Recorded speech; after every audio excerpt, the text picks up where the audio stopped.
প্রিয় শিক্ষার্থীবৃন্দ, আজকে তোমাদের সাথে advantage and disadvantage of ICT এবং ইম্প্যাক্ট অফ আইসিটি অর্থাৎ আইসিটির সুবিধা এবং অসুবিধা এবং আইসিটির প্রভাব এই বিষয়গুলো নিয়ে আলোচনা করব।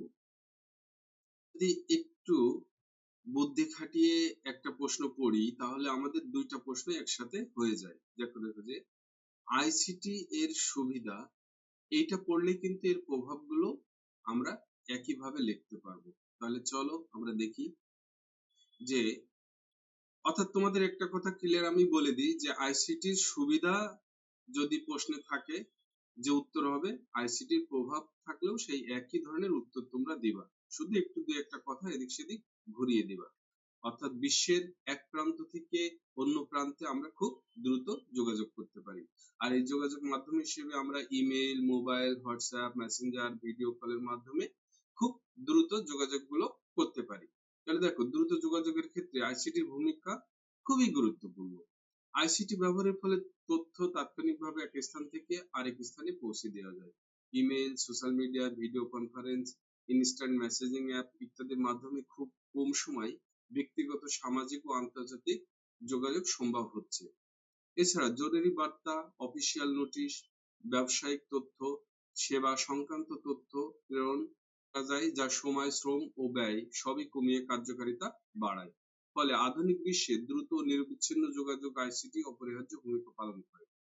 এরপরে ২ নম্বর পয়েন্টে আসি, তথ্য প্রাপ্তি সহজ। দেখো যে আমরা এখন ইন্টারনেট ব্রাউজ করলে যেকোনো বিষয়ে খুব দ্রুত সময়ে আমরা যেকোনো বিষয় সম্পর্কে জানতে পারি। দেখো যে e-learning, online class, multimedia classroom, digital library ও ডিজিটাল কন্টেন্টের মাধ্যমে শিক্ষার মান বেড়েছে।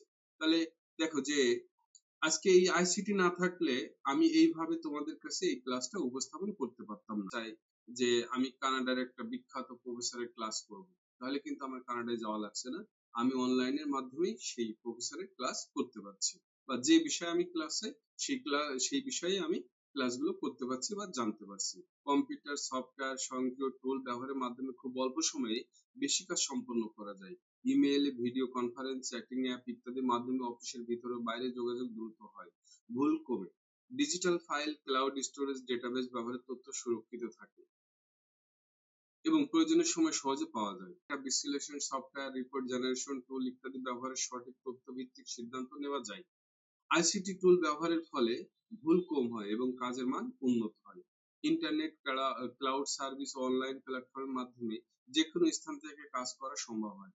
পুনরাবৃত্তিমূলক কাজগুলো সফটওয়্যার বসে বিভিন্ন ধরনের সেবা পেয়ে থাকছি। বিভিন্ন খাবার বা ফুড পান্ডা থেকে যে আমরা খাবার অর্ডার দিই, এটা আমরা অনলাইনে দিচ্ছি। জামা কাপড়, আমাদের বই খাতা বা যা কিছু প্রয়োজন আমরা সবকিছু ঘরে বসে পেয়ে যাচ্ছি, তাই না? তাহলে এটা হচ্ছে এক ধরনের তোমার আইসিটির প্রভাব বা ভূমিকা বা আইসিটির সুবিধা আমরা বলতে পারি। তারপরে অনেকে ফ্রিল্যান্সিং করে আউটসোর্সিং এর মাধ্যমে সারা বিশ্বে ব্যাপী কাজ করছে এবং সেখান থেকে একটা ভালো পরিমাণ অর্থ উপার্জন করছে। তারপরে দেখো যে তাহলে এই ধরনের অর্থনীতি, বর্তমান অর্থনীতিকে আমরা ডিজিটাল অর্থনীতি বলতে পারি, তাই না? বা ডিজিটাল ইকোনমি। এরপরে দেখো প্রশাসনের স্বচ্ছতা, ই গভর্নেন্স এর মাধ্যমে, মানে ই গভর্নেন্স মানে হচ্ছে সরকার যখন হচ্ছে তোমার ইলেকট্রনিক যন্ত্র ব্যবহার করে বা আইসিটি ব্যবহার করে যখন বিভিন্ন সেবা প্রদান করে বা বিভিন্ন দিক নিয়ন্ত্রণ করে তখন সেটাকে ই গভর্নেন্স বলা হচ্ছে। ঠিক আছে? তাহলে এখানে যেমন টেন্ডার, আগে হচ্ছে টেন্ডার নিয়ে অনেক গ্যাঞ্জাম হতো, এক পক্ষ আরেক পক্ষকে মেরে ফেলতো, তাই না? তারপরে এখানে তোমার পক্ষপাতিত্বের একটা ব্যাপার ছিল, হ্যাঁ? তাহলে এখন সবকিছু ওপেন, অনলাইনে আমরা ফর্ম জমা দিতে পারছি, অনলাইনে সবকিছু আমরা দেখতে পাচ্ছি, অনলাইনে লটারি করা যাচ্ছে, সবকিছু হচ্ছে স্বচ্ছতা। মোটামুটি একটা স্বচ্ছতা আসছে এবং যার কারণে দুর্নীতি অনেকটা কমেছে। এরপরে দেখো সময় ও খরচ সাশ্রয়। তাহলে দেখো যে আগে একজনের কাছে খবর পাঠাতে হলে ধরো ঢাকা থেকে আমি ওই বগুড়ায় খবর পাঠাবো বা বান্দরবনে খবর পাঠাতে হবে, তাহলে আমাদের ২-৩ দিন লাগতো যাতায়াত করতে, তাই না? এখন আমরা ১ মিনিটের মাধ্যমে ফোন করে অথবা হোয়াটসঅ্যাপ, মেসেঞ্জার বা যেকোনো মাধ্যমে আমরা খুব দ্রুত, যার ফলে সময় এবং খরচ দুটোই বাঁচছে। এরপরে কর্মসংস্থানের সুযোগ। দেখো যে ফ্রিল্যান্সিং, আইসিটি সার্ভিস, আউটসোর্সিং এর মাধ্যমে বিভিন্ন ধরনের বা ইলেকট্রনিক্স পণ্য সামগ্রী তারপরে তোমার আইসিটির সাথে সংশ্লিষ্ট বিভিন্ন ধরনের টেকনিক্যাল যে ইস্যু গুলো রয়েছে সেগুলো সলভ করা। তারপরে এই শিল্পকে কেন্দ্র করে বিভিন্ন ধরনের এক্সেসরিজ তৈরি হয়েছে, এক্সেসরিজ তৈরি কারখানা তৈরি হয়েছে। তারপরে এক্সেসরিজ এর সাথে বিভিন্ন ধরনের লোকজন জড়িত রয়েছে, যার ফলে হাজার হাজার লাখ লাখ মানুষের এই ক্ষেত্রে কর্মসংস্থানের ব্যবস্থা হচ্ছে, তাই না? তাহলে এই যে বিষয়গুলো, এই যে আইসিটি কে কেন্দ্র করে এত কর্মসংস্থানের আসলে সুযোগগুলো তৈরি হয়েছে। আইসিটির মাধ্যমে রোগীর তথ্য ডিজিটালি সংরক্ষণ করা যায়। চিকিৎসকবৃন্দ দূর থেকে রোগীকে পরামর্শ করেন, যেটাকে আমরা টেলিমেডিসিন বলছি। রোগ নির্ণয় ও চিকিৎসায় আধুনিক যন্ত্রপাতি ব্যবহার করা সম্ভব হচ্ছে এবং স্বাস্থ্যসেবায় বিভিন্ন তথ্য দ্রুত আদান প্রদান করা যায়। ফলে চিকিৎসা সেবা হয় দ্রুত, সহজ, সঠিক ও কার্যকর। আবার দেখো যে এখন অনলাইনে আমরা বিভিন্ন হাসপাতালে তোমার সিরিয়াল দিতে পারি, যার কারণে আমাদের সময় বাঁচতেছে। এবং অনলাইনে আমরা বা হোয়াটসঅ্যাপে আমরা আমাদের হচ্ছে রিপোর্ট গুলো ডাক্তারকে পাঠাতে পারি, বা আমরা বাংলাদেশে বসে ইন্ডিয়ার ডাক্তারকে আমরা রিপোর্ট গুলো পাঠাতে পারি, তিনি আবার হচ্ছে ওষুধ লিখে আমাদের হোয়াটসঅ্যাপে পাঠিয়ে দিচ্ছে। আমরা এক ক্লিকেই বিশ্বের যে কোনো ধরনের গান বলো, যে কোনো ধরনের বিনোদন বলো, আমরা সবকিছু দেখতে পাচ্ছি। তোমার নেট জগতে এমন কিছু নাই যে আমরা মানে বিনোদন জগতে, বিশেষ করে বিনোদন জগতে বা তুমি যা কিছু বলেই সার্চ দাও, কিছু না কিছু আসলে পাবাই। তুমি ইউটিউবে যদি কিছু না বলে সার্চ দাও, তাহলেও কিছু না কিছু পাবা। যেটা পছন্দ আমি সেই ধরনের জিনিসগুলো আমি সার্চ করে আমি বিনোদন গ্রহণ করতে খুব দ্রুত Facebook Messenger, WhatsApp, email, Instagram এইসব মাধ্যম ব্যবহার করে আমরা খুব দ্রুত আমাদের সামাজিক যোগাযোগ গুলো রক্ষা করতে পারছি। তাহলে এই যে বিশ্বকে বলা হচ্ছে এখন একটা গ্রাম, বা আইসিটি পুরো বিশ্বকে একটা একই সূত্রে বেঁধে রেখেছে। এরপর দেখো কৃষিক্ষেত্রে আইসিটির ভূমিকা। কৃষিক্ষেত্রেও আইসিটি একটা বৈপ্লবিক পরিবর্তন ঘটিয়েছে। দেখো যে আইসিটির মাধ্যমে কৃষকরা আবহাওয়ার পূর্বাভাস, ফসল উৎপাদন প্রযুক্তি, বাজার মূল্য, রোগবালাই সম্পর্কে দ্রুত তথ্য পেয়ে যাচ্ছে। যেমন দেখো যে কিছু সময় পরে হয়তো বৃষ্টি হওয়ার সম্ভাবনা আছে, তার আগে কৃষক হচ্ছে জমিতে বীজ বপন করে আসলো, তার দুর্যোগ থেকে তারা রক্ষা পাচ্ছে। এরপরে দেখো mobile app, online platform, digital পরামর্শ সেবার মাধ্যমে কৃষিকাজ আরো আধুনিক, সঠিক ও ফলবর্ধক হয়। এছাড়া আইসিটি কৃষি গবেষণা, সেচ প্রকল্প, যন্ত্রপাতি ব্যবহারের দক্ষতা বাড়িয়ে কৃষকেরা উৎপাদনশীল ও লাভজনক করে তোলে। তাহলে আমাদের কৃষিক্ষেত্রেও দেখলাম যে একটা গুরুত্বপূর্ণ অবদান এই আইসিটি রয়েছে। এরপরে দেখো যে এত সময় যে আমরা দেখলাম যে আইসিটির সুবিধা, এখন এই যে আইসিটি মনে রাখবা যে পৃথিবীতে প্রত্যেক জিনিসেরই অ্যাডভান্টেজ এবং ডিসঅ্যাডভান্টেজ রয়েছে, তার যত ভালোই হোক এবং যত খারাপই হোক। সবচেয়ে খারাপ জিনিসেরও কিন্তু কিছু ভালো দিক থাকে, আবার সবচেয়ে ভালো জিনিসেরও কিন্তু কিছু খারাপ দিক থাকে। বা তোমার অন্য কোনো ব্যক্তি সে ব্যাংকের অনেক তথ্য চুরি করে নিয়ে যেতে পারে, বা কারো পাসওয়ার্ড চুরি করে টাকা তুলে নিতে পারে, ঠিক আছে? তারপরে তথ্য চুরি করে তারা অনেক ধরনের আহ অনৈতিক কাজ করতে পারে তারা। এরপরে দেখো অতিরিক্ত নির্ভরশীলতা। আসলে প্রযুক্তি উপর অতিরিক্ত নির্ভরশীল হওয়ার ফলে ব্যক্তিগত দক্ষতা ও সৃজনশীলতা কমে যেতে পারে। যেমন দেখো যে একটা গবেষণা চালানো হয়েছিল, যেখানে বলা হয়েছে যে চ্যাট জিপি থেকে হচ্ছে তারা একটা রচনা বা একটা গবেষণা করবে, আর একটা হচ্ছে যে নিজে পড়াশোনা করে দক্ষতা খাটিয়ে গবেষণা করবে। তাহলে সেখানে তোমার রেজাল্ট আসছিল যে যারা হচ্ছে নিজে পড়াশোনা করে বা দক্ষতা খাটিয়ে গবেষণাটা করেছে, তাদের দক্ষতা ও সৃজনশীলতা বেশি। এবং যারা এই যে বিভিন্ন আইসিটি প্রযুক্তি ব্যবহার করে গবেষণা চালিয়েছে, তাদের কিন্তু ওইরকম সৃজনশীলতা দেখা যায়নি। তাহলে এখানে সৃজনশীলতা এবং দক্ষতা আইসিটির অতিরিক্ত নির্ভরশীলতার কারণে কমে যেতে পারে। এর সামাজিক একটা বন্ধন ছিল, সেই বন্ধনটা এখন অনেক অংশেই নষ্ট হয়ে গেছে।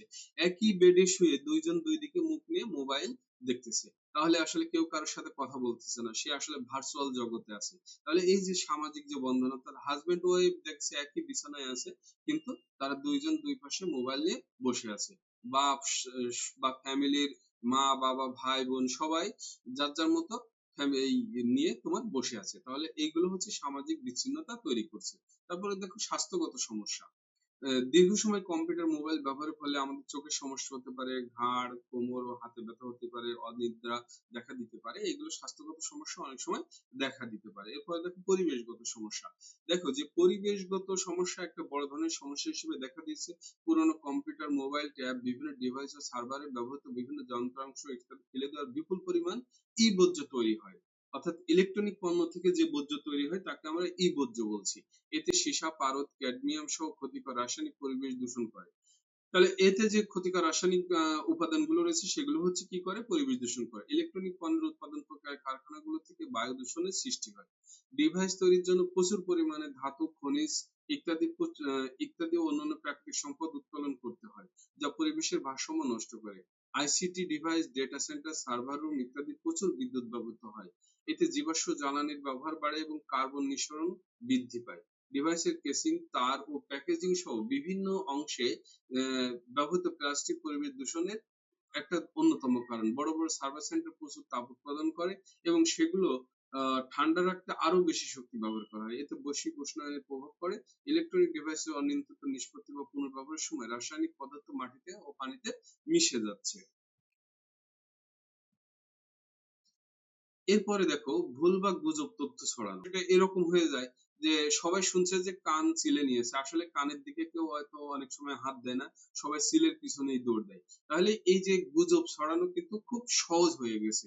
কারণ এখানে তোমাকে জনে জনে বলে বেড়ানো লাগছে না। তুমি ফেসবুকে ছেড়ে দিলেই হাজার হাজার লোক সঙ্গে সঙ্গে তোমার এই পোস্টটা দেখে ফেলছে। এরপরে দেখো উচ্চ খরচ।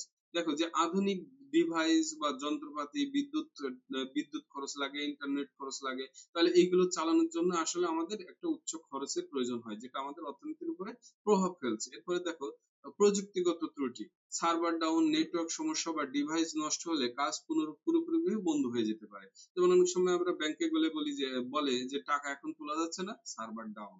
তার মানে আমাদের যত সময় সার্ভার ঠিক না হবে তত সময় আমাদের বসে থাকতে হয়। এরপরে দেখো ডিজিটাল বিভাজন।